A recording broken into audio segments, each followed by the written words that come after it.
Hi, you're watching TFI, Indian social media's OG.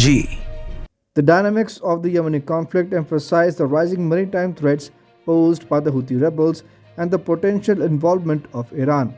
Against this backdrop, the United States and the United Kingdom are seeking India's assistance in mitigating the crisis and preventing further Houthi attacks. The rationale behind approaching India lies in its historical and cultural ties with Iran, a key supporter of the Houthi rebels. India's unique geopolitical standing allows for a potential leverage point in brokering a peaceful resolution. Unlike the Western powers involved in the region's alliances, India maintains a neutral stance, fostering cordial relations with both Saudi Arabia and Iran, the primary players in the Yemeni proxy war. India's neutrality and its ability to engage both sides makes it a suitable candidate for diplomatic intervention. The lack of a sustained ground offensive, despite US and UK airstrikes, prompt these nations to quietly seek India's assistance in finding a solution. However, the potential for India's intervention is not without challenges. Balancing close ties with the West while maintaining diplomatic neutrality towards Iran requires careful navigation. Any perceived favoritism could strain relations with key Western allies and regional partners. In a two-day visit to Iran, India's External Affairs Minister S. Jaishankar addressed pressing regional concerns and discussed the further development of bilateral ties against the backdrop of escalating conflicts in West Asia and challenging situations in the Red Sea.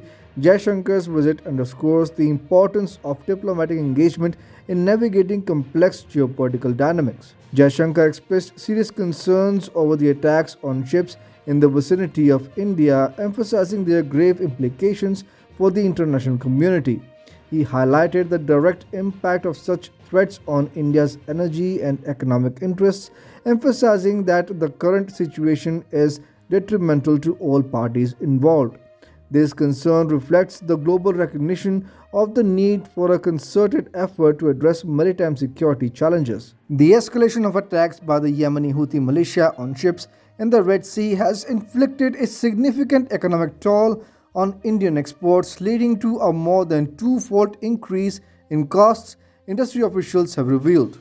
Approximately 80% of India's goods trade with Europe, amounting to nearly $14 billion per month, typically traverses the Red Sea, according to government estimates. Exporters disclosed that an alarming 95% of the vessels have opted to reroute around the Cape of Good Hope at the southern tip of Africa since the onset of the Houthi militia's attacks in November. This strategic diversion has added between 4,000 to 6,000 nautical miles and 14 to 20 days to the journey from India.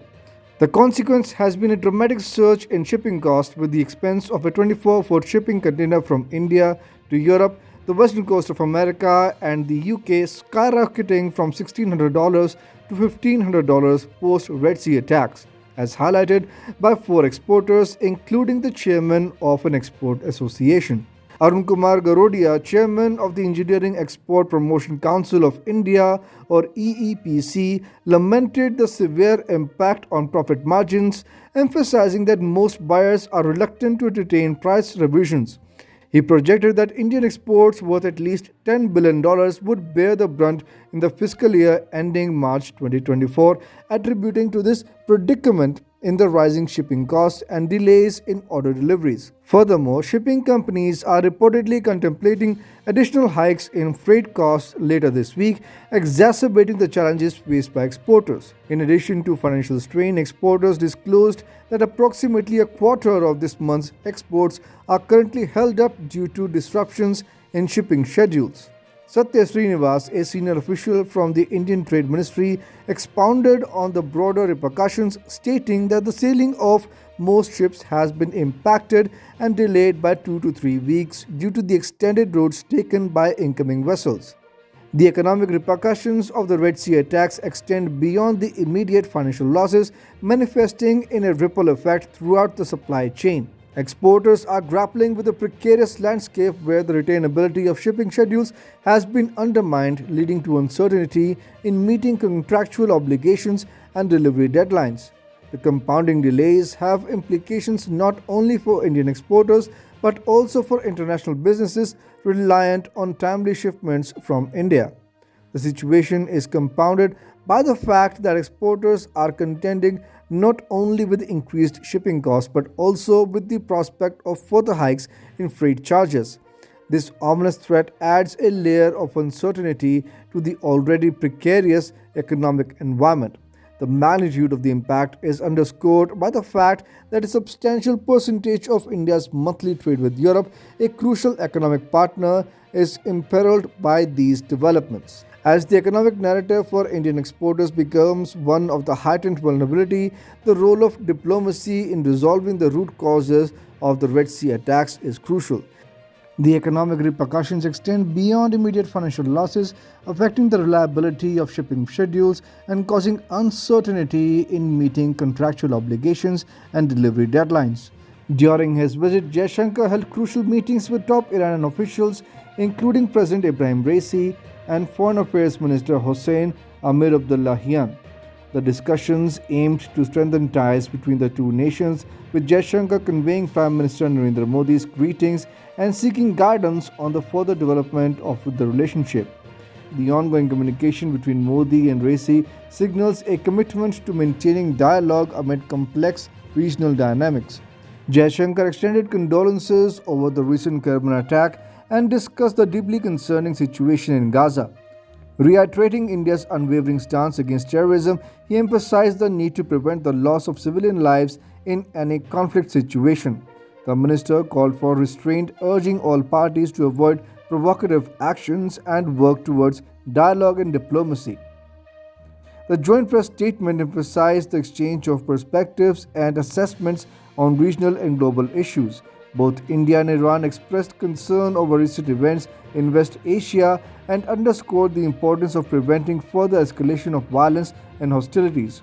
Jaishankar reiterated India's commitment to counter-terrorism while advocating for a diplomatic resolution to regional conflicts.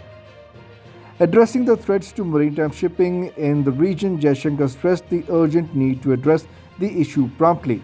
Referring to the attacks on merchant vessels in the Red Sea orchestrated by Iranian-backed Yemen's Houthi rebels, he emphasized the broader implications for the international community. Jaishankar called for collective efforts to ensure maritime security, recognizing its vital role in safeguarding global economic interests. The next step for India after concluding talks with Iran is likely that S. Jaishankar, India's External Affairs Minister, should emphasize the need for diplomatic solutions. Now, India should call on the US and the UK to reconsider any elongated steps that might exacerbate the situation. The economic interdependence in global trade necessitates a diplomatic approach to safeguard not only India's interests but also to maintain the stability in the global economy. India has exceptional ability to maintain good relations across the globe. At the same time, India is the only link that can settle the situation of war which is exacerbated by the US and the UK. Considering the circumstances, it has left India as the sole country that can defuse the entire situation.